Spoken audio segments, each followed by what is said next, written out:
And Saturday marked the curtain raising for Beijing's first Brazilian Film Festival.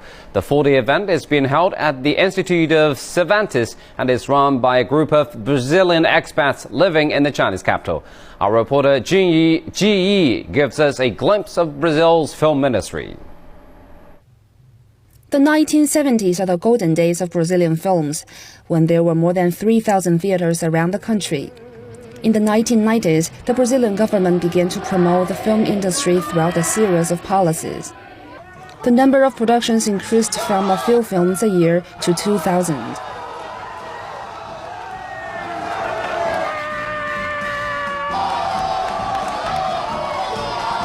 Since we cannot compete with Hollywood, with the North American cinema, what happens is, because of the majors, when they come to Brazil to sell to distribute their own films, like Fox, MGM, Warner, because they have to pay taxes to get into the country, instead of paying the taxes, they pay the same amount in production, in Brazilian productions. That's what happens. That's what happens. That's the only way. If we cannot beat them, we have to join them.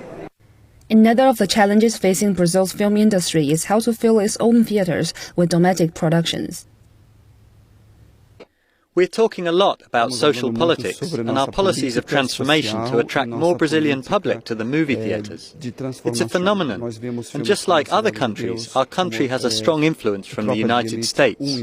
But the Brazilian public goes to see Brazilian films in Brazilian cinemas. This festival is not only about analysis and reflection, but also about enjoying movies and getting to know a little more about the Latin American country. I myself have been to Brazil. I lived there for 8 months and I speak some Portuguese. But here in China, I think people still don't have much knowledge about Brazil except football, samba, or something else. So I think it's a very important way to show Chinese people what Brazil is through films. And I like it. It's very good.